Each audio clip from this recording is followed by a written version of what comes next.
Saudara-saudari, Injil kita pada minggu ini diambil dari Injil Yohanes bab 20 ayat 19 sampai 31. Ketika hari sudah malam pada hari pertama minggu itu, berkumpullah murid-murid Yesus di suatu tempat dengan pintu-pintu yang terkunci, karena mereka takut kepada orang-orang Yahudi. Pada waktu itu datanglah Yesus dan berdiri di tengah-tengah mereka dan berkata, "Damai sejahtera bagi kamu."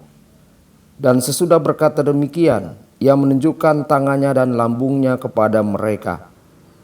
Murid-murid itu bersuka cita ketika mereka melihat Tuhan. Maka kata Yesus sekali lagi, "Damai sejahtera bagi kamu. Sama seperti Bapa mengutus aku, demikian juga sekarang aku mengutus kamu." Dan sesudah berkata demikian, ia mengembusi mereka dan berkata, "Terimalah Roh Kudus. Jikalau kamu mengampuni dosa orang, dosanya diampuni. Jikalau kamu menyatakan dosa orang tetap ada, dosanya tetap ada."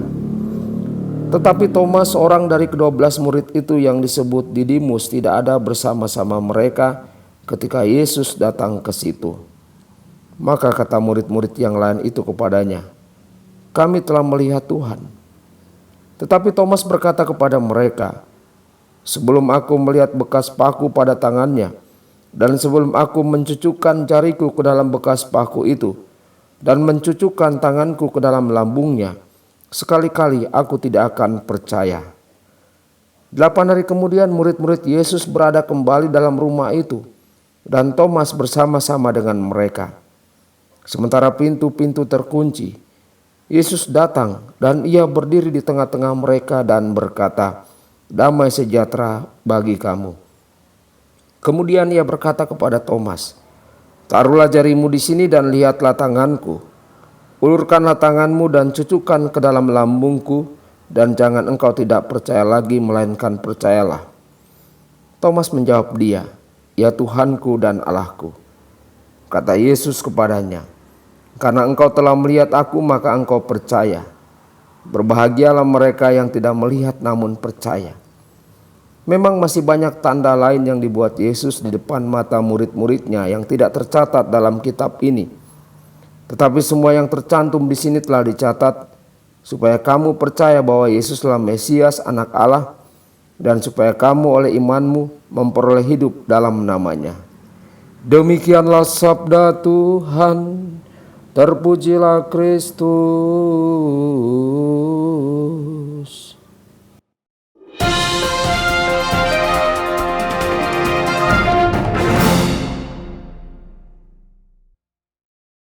Saudara dan saudari terkasih dimanapun Anda berada, jumpa lagi dengan saya Romo Tedens dalam saluran Warta Kabar Sukacita. Semoga Anda semua dimanapun berada senantiasa dalam keadaan sehat dan bahagia.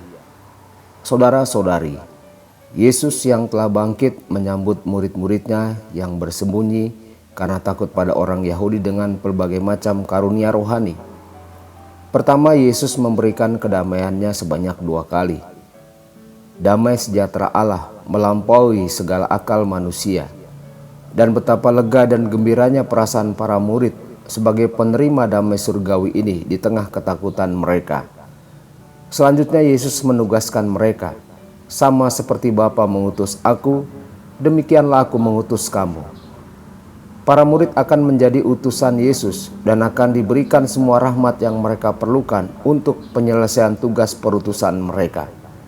Akhirnya Yesus memberi mereka kekuatan untuk mengampuni dosa. Saudara-saudari, kuasa yang luar biasa ini diperuntukkan bagi para imam Kristus. Para rasul dan penerus mereka melaksanakan pelayanan rekonsiliasi ini, tidak hanya dengan mewartakan kepada manusia pengampunan Allah yang pantas bagi kita oleh Kristus dan mengajak mereka untuk bertobat dan beriman, tetapi juga dengan mengkomunikasikan kepada mereka pengampunan dosa dalam pembaptisan dan mendamaikan mereka dengan Allah dan dengan gereja melalui kuasa kunci surgawi yang diterima dari Kristus. Saudara-saudari, sebuah ilustrasi yang luar biasa dari kasih karunia Tuhan kita yang melimpah. Semoga kita masing-masing mengenali kunjungan dan anugerahnya dalam hidup kita. Reputasi Santo Thomas sering menderita ketika kitab suci hari ini dibacakan, karena Thomas ragu bahwa Yesus bangkit dari kematian. Meskipun Yesus menubuatkannya setidaknya 3 kali bahwa hal itu akan terjadi. Bagaimana Thomas bisa ragu setelah melayani bersama Yesus dengan begitu intim sebagai salah satu dari 12 rasulnya? Sebenarnya semua orang suci yang hebat, kita semua manusia, memiliki keraguan dari waktu ke waktu. Suster Faustina yang mengungkapkan keraiman ilahi Kristus kepada dunia ragu. Meskipun godaannya kuat, seluruh gelombang keraguan menghantam jiwaku dan keputusasaan berdiri siap untuk bertindak, tulisnya. Tetapi seperti Thomas yang berseru Tuhanku dan Allahku, ketika dia berjumpa dengan Kristus, Suster Faustina berkata tentang keraguannya. Saya melihat betapa banyak rahmat nyata yang Tuhan berikan kepada saya. Ini mendukung saya tanpa henti. Saya sangat lemah dan saya mengaitkan segalanya hanya dengan rahmat Tuhan.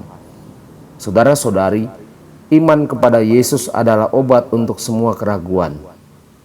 Sebagai pengikut Yesus pada zaman sekarang ini, kita dapat menarik penghiburan besar dari pengetahuan yang dibuktikan di sini, bahwa Kristus telah memikirkan kita sejak semula. Berbahagialah mereka yang tidak melihat namun percaya. Itu kita semua. Yesus tidak hanya mengakui kita di sini, tetapi Yesus memberkati kita. Ketika kita ragu atau bergumul karena kita belum melihat, kita dapat meminta berkat ini langsung dari mulut Tuhan kita. Tuhan Yesus memberkati dan menyertai Anda semua. Sabda Allah adalah kebenaran. Sabda Allah adalah kehidupan. Mari kita mencintainya, mari kita menghayatinya. Ya Tuhan yang ku muliakan, sabdamu angkat resahku.